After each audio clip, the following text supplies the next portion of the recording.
Me presento, mi nombre es Diego Rivera Guerra, soy licenciado en Terapia Física y Rehabilitación y el día de hoy vamos a dar el seminario con el tema de ejercicio terapéutico aplicado en escoliosis lumbar. Entonces, de manera introductoria, la escoliosis es una de las afecciones posturales más comunes que nos podemos encontrar en adultos. Esto debido a ciertas posturas que se le conocen como posturas viciosas, en la cual el chico, por tanto tiempo estar en ciertas posiciones, ya sea anotando en su libreta o escribiendo en la computadora, se le tiende a generar esta alteración postural. La gran mayoría de alteraciones derivadas de la escoliosis que vamos a encontrar van a ser derivadas de estas posturas. La gran mayoría no requieren de cirugía, todo esto depende de una valoración radiológica y un conjunto de signos que llegue a presentar el paciente, así como también pruebas específicas, para poder determinar el tratamiento ya sea invasivo o no invasivo dentro de cada uno de estos pacientes.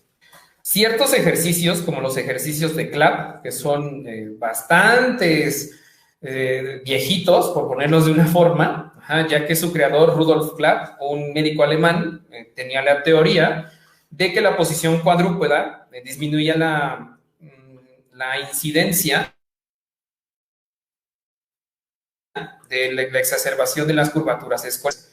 Esto en teoría es cierto, pero en práctica es más difícil de comprobar debido a que son tan viejos, no se han actualizado todavía este tipo de ejercicios. Los ejercicios que van a ver el día de hoy no son los de CLAP, son una variable de estos, derivado de su poca bibliografía en la que se presente su alta efectividad. Lo mismo está sucediendo con otros tipos de ejercicios como son los ejercicios de Williams, como son los ejercicios de Mackenzie, que ya se tienen ciertas dudas respecto a su efectividad por el tiempo evolucionado y en el que se han desarrollado, ya que la gran mayoría de ellos van desde 1912, 1920, o sea que ya son muy viejos. Ciertos terapeutas todavía los utilizan, ya que refieren una mejora en el paciente, pero esta mejora tiende a ser subjetiva porque el diagnóstico fue subjetivo. ¿A qué me refiero con esto? Como lo que acabo de mencionar hace un momento. Si yo sé que mi paciente tiene una postura viciosa, mi objetivo no serían los ejercicios de Clapp o los ejercicios de Williams, sería realizar una modificación en la postura, una corrección postural, una mejora en la sedestación del paciente, incluso ayudas ergonómicas para poder disminuir la incidencia de dolor derivada de la mala postura y de la postura viciosa, e incluso un cierto plan o una cierta ejecución de ciertos ejercicios que ayuden a la famosa higiene de columna. Entonces, todo lo que van a ver ahorita van a ser ciertas, las características que presenta la escoliosis, la clasificación incluso, porque hay ciertas escoliosis que son por trastornos neuromusculares, otras que son idiopáticas.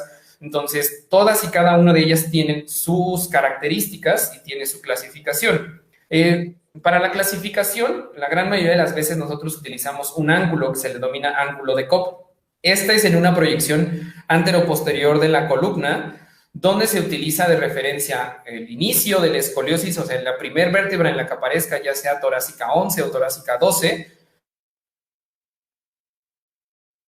se realiza el trazo hacia la última vértebra que tenga esta asimetría o que tenga esta curvatura con alteraciones de dolor. Este ángulo va derivado en 4 grados. El cuarto grado ya es una cirugía franca. Ni siquiera el uso del corset o el uso de la fisioterapia aplicada con estos ejercicios más agentes físicos le va a ayudar al paciente. La gran mayoría de efectividad se va a ver en un grado 1 y un grado 2 de la escoliosis. Ahorita vamos a ver otra clasificación que también nos puede ayudar para poder determinar el grado de la escoliosis y también vamos a tener un mejor abordaje en ellos y en base a objetivos generar un mejor tratamiento para el paciente. Entonces, de manera introductoria, pues obviamente vamos a definir qué es la escoliosis. Por definición es la deformidad de la columna vertebral, pero esta deformidad siempre se va a ver en antero-posterior, nunca se va a ver en una cara lateral, ni la lateral izquierda ni la lateral derecha. Siempre se va a ver de frente. Por lo general se va a ver asimetría en hombros o asimetría en las crestas ilíacas, tanto anterosuperiores como posterosuperiores. Un acortamiento en alguno de los dos segmentos que si bien está establecido que el acortamiento de miembros inferiores o el acortamiento pélvico se puede dar de manera fisiológica, perdón. ¿Por qué? Porque yo soy diestro, alguno de mis compañeros puede ser zurdo, entonces al desarrollar una musculatura más que otra, estamos generando esta asimetría, pero es de milímetros, estamos hablando de 1 o 2 milímetros a lo mucho. En el caso de la escoliosis llegan a ser hasta de 2, 3 centímetros, lo cual ya es un número demasiado remarcado en el paciente y cual también necesita ayudas ortopédicas, una plantilla. Entonces, esta deformidad de la columna se da en 3 dimensiones, en donde en el plano coronal excede de 10 grados y el desplazamiento lateral de ciertos cuerpos vertebrales cruza la línea media y regularmente se acompaña de algún grado de rotación. En ciertos casos se presenta lo que es rotoescoliosis, que es una rotación de un cuerpo vertebral. Esta rotación genera disminución del espacio del disco intervertebral y nos puede generar una hernia de disco, lo cual va a acrecentar el dolor en el paciente y nos va a presentar con radiculopatías. Las radiculopatías son signos neurológicos que se presentan con hormigueo o adormecimiento de alguno de los 2 segmentos inferiores, aumento en la percepción de dolor o disminución de la percepción de dolor que se le conoce como hiperalgesia o hipoalgesia, o incluso otro tipo de trastorno que se le denomina alodinia, que la alodinia es cuando ustedes estimulan un miembro inferior, por ejemplo, el fémur, o sea, el muslo, con incluso solo el tacto. El paciente refiere un aumento de dolor exacerbado. Al retirar el estímulo, o sea, al retirar la presión que ustedes están generando con la mano, en el paciente sigue aumentando y aumentando y aumentando, o sea, no hay una disminución del dolor hasta después de unos 10 o 20 minutos. O sea, esto es una alteración sumamente común en estos signos radiculares o en estas radiculopatías que se pueden presentar por una rotoescoliosis, que ya sería un grado más agresivo que una escoliosis convencional, vamos a llamarla de esta manera. Es un proceso complejo y dinámico a la vez, que ocurre principalmente en una toracolumbar, de ahí el tema de hoy. O sea, las más comunes van a ser o en tórax o en columna lumbar. Recordemos que el tórax son 12 vértebras y la columna lumbar representan 5 vértebras. La columna lumbar se tiene un mayor número de incidencias en procesos escolióticos derivado a que es el punto de carga de peso del miembro inferior y el centro de gravedad del cuerpo, principalmente entre L4 y L5. Entonces, de ahí que se tenga un alto índice de trastornos en esas zonas. Hablando de la columna torácica, vemos que es la primera curvatura que se nos desarrolla, incluso en vida intrauterina, esto por la posición fetal. Entonces generamos una cifosis dorsal, que es la curvatura normal de las 12 vértebras dorsales. Entonces es por eso que también ese es otro pilar importante para la carga o la distribución de peso de miembro superior hacia miembro inferior, hacia hacer un traslado de la carga de peso de arriba hacia abajo. Es por eso que se tiene ese trastorno en estas dos curvaturas principales. En el día o en las causas de la escoliosis se pueden encontrar 3 categorías principales, como se los había mencionado. Tenemos la neuromuscular, la congénita y la idiopática. La neuromuscular, a grandes rasgos, es consecuencia principalmente de un desbalance muscular. Podríamos definirla también como es postural, un trastorno neuromuscular que está generándose por postura viciosa, y se le define así a la escoliosis. La congénita es resultado de asimetrías en el desarrollo de las vértebras, que esta asimetría también se puede dar por una patología, que es una vértebra anexa, que principalmente se da en la columna, donde se desarrollan, en vez de 5 vértebras, se desarrollan 6. Este proceso ya es permanente, obviamente, no hay ningún abordaje quirúrgico, porque si quisieran hacer la extracción de una vértebra tendrían que lesionar la médula espinal. Entonces el paciente es permanentemente su alteración vertebral. En lugar de tener L1, L2, L3, L4, L5, tiene L1 hasta L6. Esto también, por un trastorno en la carga de peso y en el centro de gravedad, nos puede llevar a este escoliosis congénita, ¿ok? Un acortamiento anatómico en el cual tenga una simetría en pelvis derivada de una disfunción en el crecimiento de alguno de los 2 miembros inferiores. Esto se enfocaría principalmente al cartílago de crecimiento, ya sea del fémur o de la tibia y el peroné, al ser huesos largos. Esto le va a generar también una exacerbación de la curvatura escoliótica, pero esto es derivado de un déficit o un trastorno congénito en el desarrollo de los huesos largos. Por último, tenemos la idiopática. En esta, siempre que encontremos esta palabra, una hepática va a ser que no se tiene como tal una etiología específica, o sea, no sabemos si es congénita, no sabemos si es autoinmune, no sabemos si es metabólica o no sabemos si es neuromuscular, o sea, puede ser un conjunto de todas ellas lo que nos genere esta escoliosis idiopática, ¿ok? La escoliosis como tal también cabe mencionar que no es un diagnóstico, lo mismo nos pasa con la lumbalgia. La lumbalgia como tal no es un diagnóstico, es únicamente un signo presente dentro del paciente. Por definición, la lumbalgia es un dolor inespecífico en la columna lumbar, o sea, no le estás dando un diagnóstico, le estás dando un signo. Ni una enfermedad en sí. En la descripción es la descripción, perdón, de una alteración estructural y cuando mucho se puede tomar como un signo similar a la lumbalgia, es decir, una manifestación objetiva que podemos medir clínica y radiológicamente en la persona que la presenta. Entonces, esta como tal escoliosis no se puede dar como un tipo de diagnóstico debido a la descripción que estamos mencionando aquí, sino que forma parte de un conjunto de síntomas que nos van a llevar a una alteración de las estructuras vertebrales. Si quisiéramos vernos un poquito más específicos, podríamos dar el diagnóstico como alteración de estructuras vertebrales en la columna lumbar por trastornos congénitos, trastornos idiopáticos o trastornos neuromusculares, alteraciones posturales, alteraciones de la curvatura dorsolumbar o toracolumbar, cualquiera de esos estaría un poco más específico que solo la escoliosis. Aunque también dentro de la escoliosis se maneja una concavidad y una convexidad. La concavidad es la cara donde se hace un agujero, se hace un hueco, por así decirlo, mientras que la concavidad con la convexidad va a ser la curvatura como tal. Esto es muy importante porque en todas las radiografías siempre vamos a ver escoliosis con concavidad hacia la izquierda, hacia la derecha. ¿Qué nos quiere decir esto? En la imagen radiológica nos están diciendo hacia dónde se está yendo en la curvatura y muscularmente ahí nos está hablando de qué debemos y qué debemos de liberar. Siempre que sea la concavidad nos habla de que esta zona se debilitó. Entonces, hacia donde vaya la concavidad siempre vamos a fortalecer. Hacia donde vaya la convexidad se debe de relajar porque está traccionando la musculatura y es lo que le está generando la alteración estructural a nivel vertebral y la alteración postural y la asimetría que se le está manifestando al paciente. Esto siempre lo tenemos que tener muy en cuenta siempre que querramos leer una placa, la concavidad y la convexidad. Y si en la medición en el plano coronal no excede los 10 grados, que esto también es muy importante, que tiene que ver con el ángulo de Cobb, que menor a 10 grados, estamos hablando de, no debe de recibir el nombre de escoliosis, sino de una asimetría de la columna vertebral que no tiene significado clínico, ¿ok? Si no sobrepasa los 10 grados el ángulo, repito, no estaremos hablando de una escoliosis franca, simple y sencillamente es una asimetría derivada de una mala postura. Entonces, mi objetivo no va a ser lo que acabo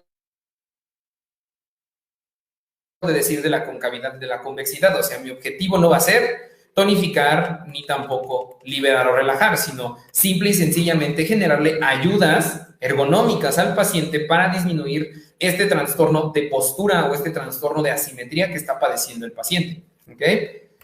Esta definición implica una traslación de los cuerpos vertebrales y un giro de los mismos, por lo que aplicar la palabra de rotoescoliosis sería un pleonasmo, o sea, sería decir lo mismo. Una escoliosis es lo mismo a una rotoescoliosis porque derivado de la exacerbación de la curvatura anteroposterior de la columna vertebral o de los cuerpos vertebrales, vamos a tener una rotación vertebral, que estas de la misma manera se van a observar en una radiografía o en una tomografía, donde la espina o la apófisis espinosa de la vértebra se va a ver rotada por completo y a la palpación incluso no se va a poder observar o no se va a poder palpar con tanta facilidad el cuerpo vertebral. Esta deformidad de la columna vertebral es un proceso complejo y dinámico a la vez que ocurre tanto en un plano sagital como en un plano coronal. O sea, estamos hablando, hay un trastorno tanto en la línea media como en el plano lateral, principalmente en los segmentos toracolumbares. De ambos planos, o sea, en el plano sagital que estamos viendo en una cara anterior o un plano coronal que lo estamos viendo en las caras laterales, es más común observarlo en el plano sagital, o sea, de frente al paciente. Para un adecuado diagnóstico, antes de realizar cualquier tipo de tratamiento, se debe tomar en cuenta la historia y la evolución natural que presenta este tipo de deformidades cuando no se recibe un tratamiento adecuado. La historia clínica obviamente va a ser siempre nuestra piedra angular para este tipo de tratamientos, así como antecedentes traumatológicos o antecedentes de enfermedades como la polio, por ejemplo, ¿no? O sea, si mi paciente está padeciendo polio, estamos hablando no de un trastorno neuromuscular, sino de un trastorno congénito. Entonces, mi objetivo va a cambiar por completo, tanto en un paciente que padece polio como en un paciente que no lo padece, que tiene otro tipo de, incluso hasta de trabajo. En el aspecto laboral también vamos a encontrar ciertas diferencias. No es lo mismo un paciente que padece de escoliosis por ser un estibador o ser un cargador que alguien que realiza el aseo en casa, a una ama de casa. Es completamente diferente uno de otro. Eso sí, ambos casos van a tener un estrés a nivel estructural, a nivel ligamentario, a nivel muscular, pero en uno va a ser más exacerbado que otro. O sea, uno tiene mayor predisposición a lesión dentro de las estructuras vertebrales, ligamentarias y neuromusculares que el segundo caso. ¿Por qué? Por la carga de peso, por el tiempo de estar de pie, por el tiempo utiliza o no utiliza faja para protección de la columna lumbar. Todos estos factores se pueden conglomerar y generar un trastorno más grave en uno que otro. Es por eso lo que mencionamos aquí. Todo antecedente que se tenga por escrito dentro de la historia clínica nos va a favorecer a un tratamiento óptimo en el paciente con escoliosis. La etiología como tal, vamos a repetir de nuevo las tres categorías. Se encuentran en estas tres principales. Vamos a hablar primero de la neuromuscular. En esta, la deformidad de la escoliosis ocurre en pacientes de origen neurológico o músculo-esquelético, cualquiera de los dos, tales como en el mielomeningocele, la distrofia muscular, parálisis cerebral, distrofias musculares o asimetría en la longitud de extremidades pélvicas. Cualquiera de estas categorías, o cualquiera de estas características patológicas que va a presentar cualquier tipo de paciente, nos va a llevar a un tipo de escoliosis. Hablando, por ejemplo, de parálisis cerebral infantil, en este caso la ayuda va a ser a través de órtesis. Las órtesis, por definición, es un aditamento para poner una estructura o corregir a una estructura y generar una disminución de energía, vamos a ponerlo de esa manera, o de contracción innecesaria en el paciente y previenen la fatiga del paciente por un movimiento incorrecto o una postura incorrecta. Entonces, en la parálisis cerebral, debido a la espasticidad o debido a la hipotonía, tienden a tener debilidad en musculatura, músculos clave, así se le llaman, también denominados músculos antigravitatorios, como son el dorsal ancho, como es el trapecio, como es el glúteo mayor, glúteo medio, glúteo menor, paravertebrales, multífidos, extensor largo del cuello, por ejemplo. O sea, todos y cada uno de ellos que son músculos posturales que sirven para establecer un buen tono, una buena postura en estos pacientes o en cualquier tipo de persona. Cuando se tienen estas alteraciones neurológicas principalmente, vamos a tener una escoliosis. ¿Por qué? Porque no hay una comunicación correcta entre el nervio y el músculo, la placa neuromotora de esos músculos posturales. Lo mismo nos va a pasar con distrofias, con mielomeningocele. El último caso, asimetría en la longitud de extremidades pélvicas, es lo que acabo de mencionar hace rato respecto a una asimetría fisiológica y una asimetría anatómica. Si el paciente ya nació con una disminución en la longitud de ambos miembros pélvicos o ambos miembros inferiores, esto es una asimetría congénita, no una asimetría fisiológica, en el cual el paciente, al desarrollar más una musculatura que la otra, es lógico que tenga una disminución de la longitud en una de las dos extremidades, pero es mínima, no estamos hablando de centímetros, estamos hablando de milímetros. El uso de las plantillas o en algunos casos hasta el uso de cierta bota con cierto número de tacón para poder compensar los centímetros que nos está teniendo la pierna afectada. En estos casos, hablando de trastornos neuromusculares, debemos recordar que la mayoría de las personas presentamos asimetría en la longitud de las extremidades pélvicas, principalmente de menos de 1 centímetro, lo cual no influye en un desarrollo de una escoliosis. Y cuando esta se desarrolla, la asimetría generalmente es mayor de 2 centímetros. Como les había mencionado, si es más 1, 2 o hasta 3 centímetros, esto nos va a generar sí o sí una escoliosis.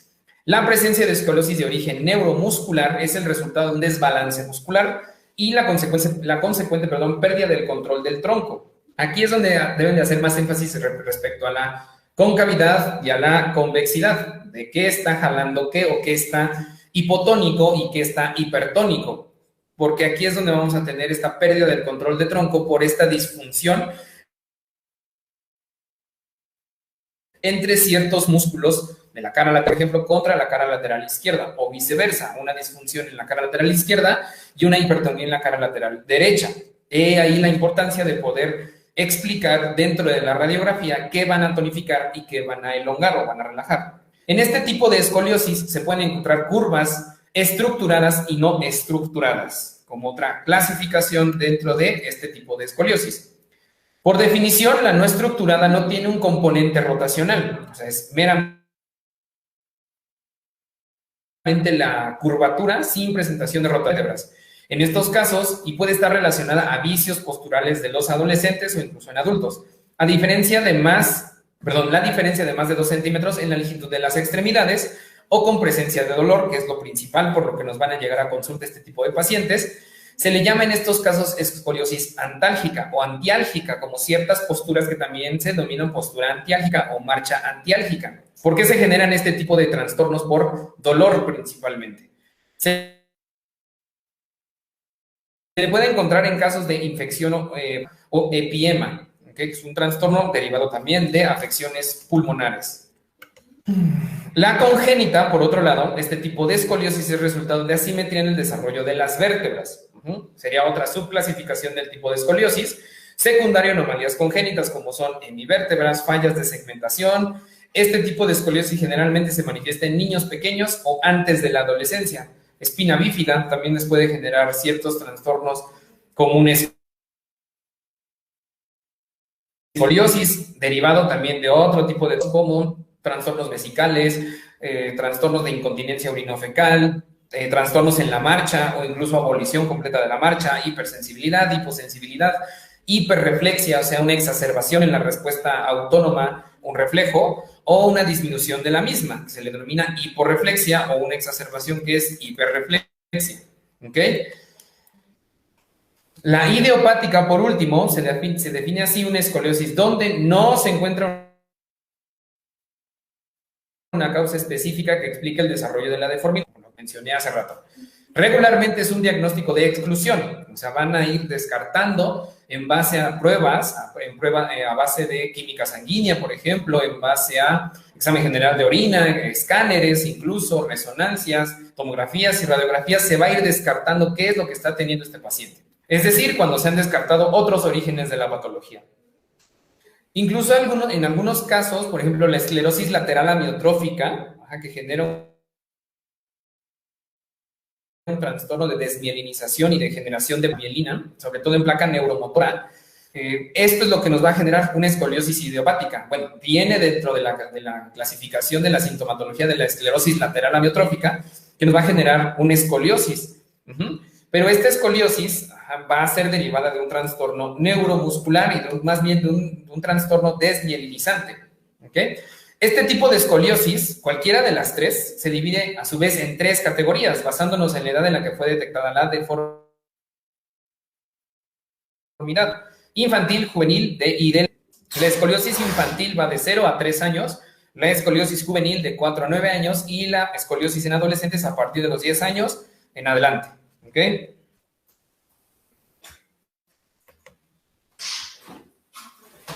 La forma infantil y juvenil en ocasiones se toman en conjunto y se denominan escoliosis idiopática de presentación temprana. Esto ya es exclusivo de la escoliosis idiopática. Si es un trastorno donde no se tiene un diagnóstico exacto, ya sea en un infante joven, vamos a tener esta denominación, escoliosis idiopática de presentación temprana, en tanto que la escoliosis del adolescente es llamada escoliosis idiopática de presentación tardía. La escoliosis del adolescente es la forma más común de presentación, siendo de aproximadamente de un 80 a un 85% de los casos que se llegan a presentar en consulta con este tipo de alteraciones, hablando de la idiopática exclusivamente. Que la gran mayoría, o sea, por las edades, o sea, si es un adolescente, pues va a ser por mala postura. siempre y cuando, en base a esta clasificación que vamos a ver ahorita, observemos un aumento de la curvatura escoliótica en la zona torácica o en la zona lumbar mayor a 10 o 15 grados, ya estamos hablando de una escoliosis franca, una simetría considerable, que estamos hablando por arriba de los 2 o 3 centímetros, bueno, ya estamos hablando de una escoliosis estructural y que puede ser neuromuscular. La clasificación se utiliza para facilitar la valoración objetiva de una enfermedad para los diferentes exámenes. Este tipo de clasificación también existe para desgaste articular de rodilla, desgaste articular de cadera, hernias de disco. Entonces, aquí también se tiene esta clasificación, permitiendo de esta forma que los resultados sean lo más uniformes o lo más estandarizados posiblemente y permitan al mismo tiempo hacer comparaciones con otro tipo de pacientes que padezcan de este tipo de trastornos. Aquí estamos viendo una cara posterior en un corte sagital de la columna lumbar y dorsal y lumbar, y tenemos la clasificación de King's, que es de tipo 1, 2, 3, 4 y 5. ¿Okay? En la primera vamos a encontrar una escoliosis desde la torácica número 12 hasta la lumbar número 5. Estamos hablando de esta vértebra que se encuentra aquí hasta el último segmento de la columna lumbar. Aquí estamos hablando de un grado 2 que se exacerba la lesión y empieza desde la torácica número 1, donde se tienen dos escoliosis, que este es una escoliosis toracolumbar. Grado 3, que viene igual desde torácica número 1 hasta la lumbar número 5 con menor exacerbación en la curvatura lumbar. Un grado 4 donde se ve completamente exacerbada la curvatura dorsal con compresión del disco intervertebral entre L3 y L4. Y la número 5, que es una curvatura homogénea, vamos a llamarlo de esta manera, con múltiples trastornos como protrusiones, como puede ser en la dorsal 8, dorsal 10 y en las lumbares una rectificación. ¿Ok? Les explico brevemente la clasificación. El tipo 1 es una curva en forma de S cruzando la línea media de las curvas torácica y lumbar. La curva lumbar es mayor y más rígida que la torácica. La flexibilidad en las radiografías dinámicas es negativa, o sea, el paciente no le puede pedir flexoextensión o rotación o inclinaciones porque se ve un dolor exacerbado en el mismo. Tipo 2, una curvatura en forma de S, donde tanto la curva torácica mayor como la curvatura lumbar menor cruzan sobre la línea media, o sea, es bilateral la curvatura, es mayor, o sea, de las dos curvaturas que observamos en el grado 2, me regreso un poco, que es esta de aquí, se ve más exacerbada en la columna torácica que en la columna lumbar, teniendo obviamente el plano de la línea media. En la clasificación 3, o en el grado 3, una curva torácica donde la curva lumbar no cruza la línea media, o sea, se mantiene lo más recta posible, es al 100% una escoliosis dorsal. Tipo 4, curva torácica larga, donde la quinta vértebra lumbar está centrada en el sacro, pero la cuarta vértebra lumbar ya está angulada en la dirección de la... En el grado 4, que estamos viéndolo aquí, es donde la lumbar número 4 se ve o se exacerba o se curvea hacia donde se encuentra la curvatura de la dorsal, de las dorsales, y esto me puede generar signos radiculares por probable compresión del disco intervertebral o por una probable protrusión del disco intervertebral. El tipo 5, por último, la curva torácica es doble, donde la primera vértebra torácica se angula hacia la convexidad de la curva superior. Convexidad, estamos hablando de esta cara lateral. Aquí está toda la convexidad de la columna dorsal y es hacia donde se exacerba esta curvatura. La columna lumbar, por otro lado, trata de corregirse y de mantenerse lo más recto posible para disminuir la aparición de signos radiculares y de un aumento del dolor considerable en el paciente. Todo este tipo de clasificación nos va a servir para poder determinar ciertos ejercicios. La indicación por clasificación va a ser que grado 1, 2 y 3 podemos tratarlo con ejercicios. 1 y 2, ejercicio terapéutico. 3 y 4 es corset y ejercicio terapéutico. Grado 5 es únicamente cirugía. Posterior a la cirugía se le coloca un corset, un aparato ortopédico, y posterior al aparato ortopédico se comienza el protocolo de rehabilitación. El problema radica en que es demasiado agresiva el proceso quirúrgico, en el cual abren completamente la columna vertebral, le colocan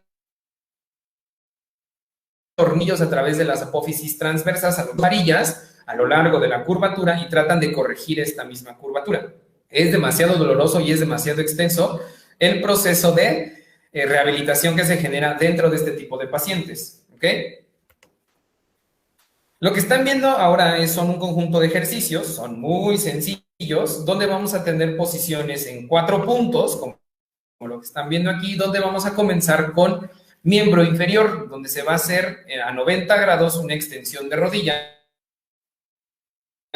primero del lado derecho, izquierdo. Esto nos va a ayudar, estos objetivos van a ser elongación de la musculatura y fortalecimiento de la zona abdominal, ya que transverso del abdomen, oblicuos, recto anterior y el diafragma son músculos sumamente importantes para la estabilización de la columna lumbar e incluso para la dinamización de la columna torácica. Los paravertebrales, el multífidos, el dorsal ancho, los escalenos y el trapecio, por otro lado, fungen como músculos posturales o músculos estáticos. La musculatura se divide en siempre estos dos tipos de músculos, estáticos y dinámicos. Los dinámicos, como su nombre lo menciona, son para movimiento, o sea que su fatiga es muy tardía, mientras que los posturales son músculos profundos y su fatiga es sumamente rápida. ¿Por qué? Porque no toleran generar un movimiento dinámico. Cuando hay una alteración como la escoliosis, los dinámicos tienden a debilitarse considerablemente y los dinámicos tienden a fortalecerse de manera descomunal, o sea, generar una hipertonía los dinámicos y hipotonía los posturales. Es por eso que estos ejercicios que se comienzan en 4 puntos favorecen a los músculos posturales al inicio y posteriormente fortalecemos a los músculos dinámicos. Es por eso que primero empezamos con extensión de rodilla, con flexión de cadera y después con extensión de hombro, con extensión de codo, ¿ok? La primera es una posición cuadrúpeda. Casi siempre vamos a utilizar la posición cuadrúpeda. Realizamos un movimiento de extensión de cadera y rodilla. Mantenemos la posición durante 20 o 30 segundos y posteriormente volvemos a la posición de partida, que es la posición cuadrúpeda. Y obviamente cambiamos de derecha, ahora a la izquierda. ¿Okay? La segunda posición de nuevo es cuadrúpeda y realizamos un movimiento de elevación del brazo con el codo en extensión. Mantenemos la posición también durante 20 a 30 segundos y volvemos a la posición de partida. Ambos ejercicios se realizan de 10 a 15 repeticiones, por lo mínimo una vez al día. Yo sugeriría 3 veces al día para poder observar un mayor número de beneficios en el paciente. La siguiente posición va a ser ahora con 2 segmentos, que se le llaman ejercicios de cadena cruzada, que son la pierna derecha con el brazo izquierdo y el brazo derecho con la pierna izquierda. Esto nos ayuda también a trabajar ciertos músculos que están literal como en X. Y también que se maneja una teoría donde se tiene que toda cadena muscular siempre va a ser cruzada. Es como un tache grandote, donde se comienza la musculatura desde la base del cuello y se termina hacia el calcáneo, del tobillo en el pie. Contralateral, o sea, si empieza la cadena muscular desde la derecha, va a terminar en el pie izquierdo y la cadena muscular izquierda desde el hombro izquierdo hasta el tobillo o pie derecho. Es por eso que se utilizan este tipo de posiciones que están viendo, donde el brazo izquierdo se hace en extensión y al mismo tiempo la extensión de la pierna. Va a ser de misma manera en posición cuadrúpeda. Realizamos un movimiento combinado de extensión del miembro inferior derecho y elevación del miembro superior izquierdo. Esto nos ayuda también para la escoliosis al derecha y lumbar izquierdo, o sea, para trabajar una escoliosis en cualquiera de esos 2 segmentos. Posteriormente, un movimiento de extensión del miembro inferior y elevación del miembro superior derecho, o sea, ahora contralateral. La siguiente posición, es un tipo de marcha, en el cual lo que vamos a hacer es posición cuadrúpeda. Vamos a hacer un paso cruzado. El efecto se efectúa simétricamente, desplazando al mismo tiempo y alternando hacia adelante los miembros superiores e inferiores opuestos, como si quisiera gatear el diente, pero es brazo derecho, pierna izquierda, brazo izquierdo, pierna izquierda.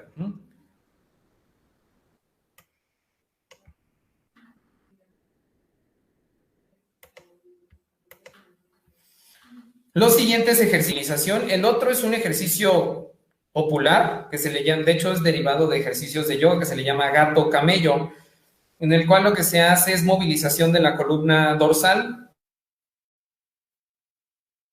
y lumbar, dependiendo de la fase en la que te encuentres. Aquí lo que estamos viendo, me voy a ir hacia el número 5, es esta posición, es la que se conoce como camello, y esta es la posición de gato, como si se erizara a un gato. Al generar esta posición estamos enloqueciendo, o sea, estamos haciendo dos tipos de ejercicios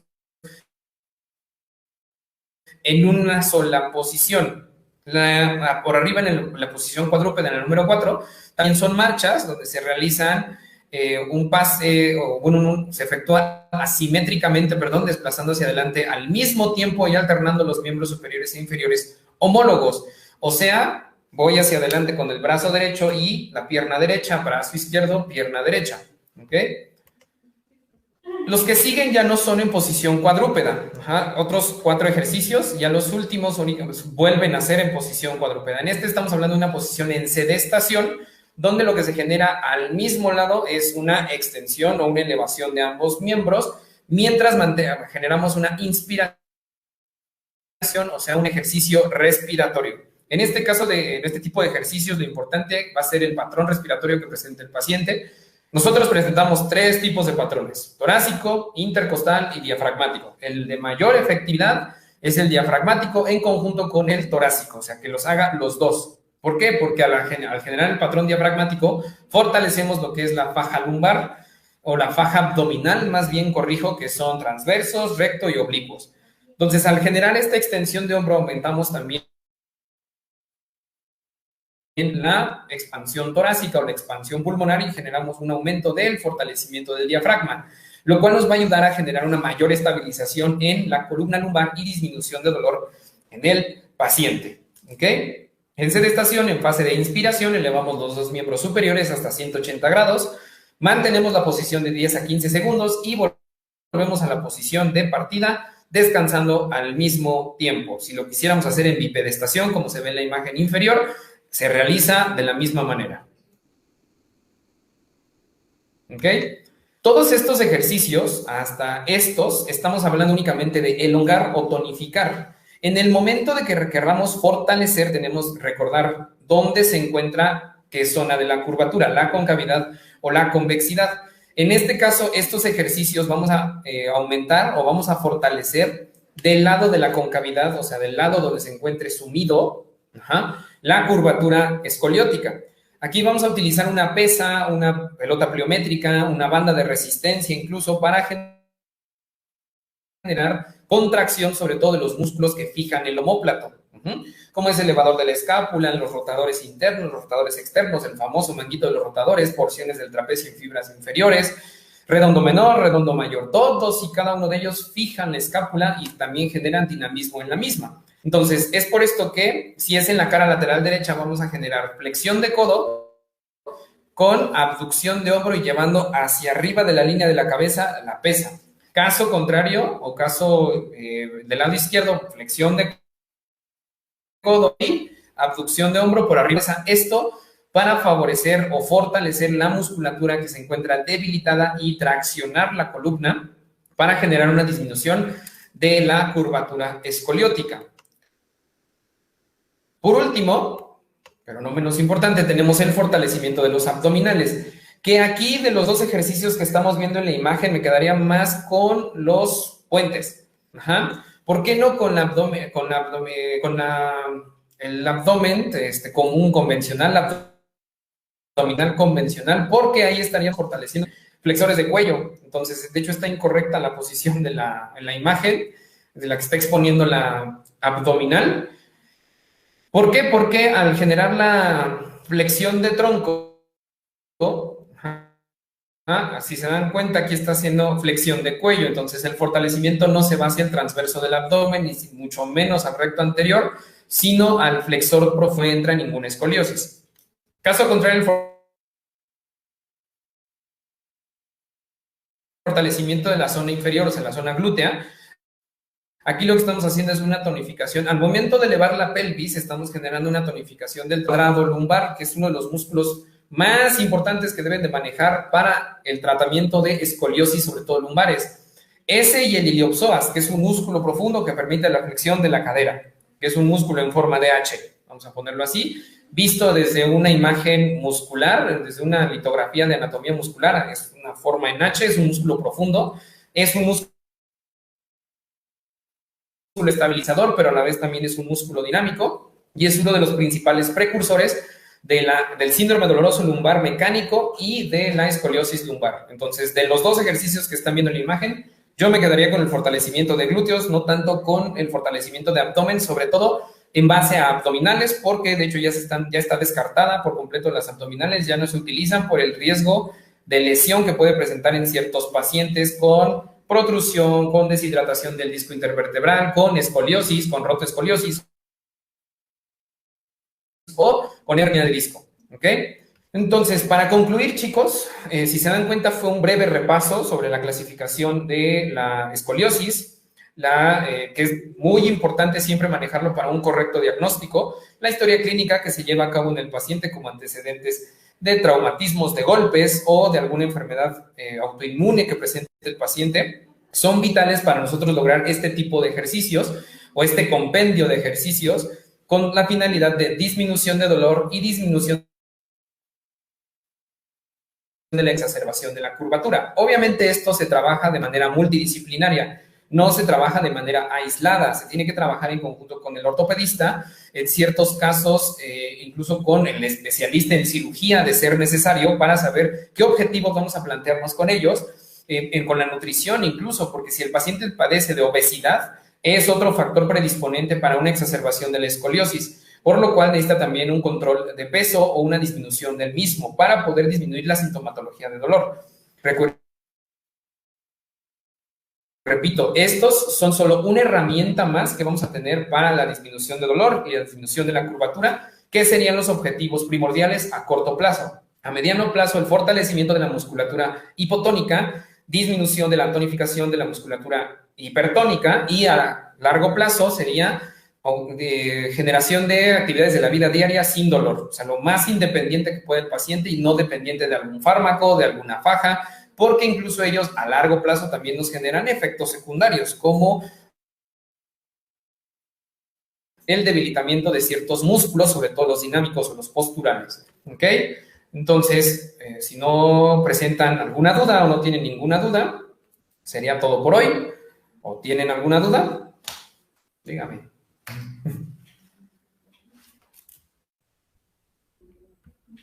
Ok, creo que no. Entonces, sin más por el momento, chicos, me despido. Que tengan una excelente tarde y espero que haya sido de su interés este tema. Hasta luego.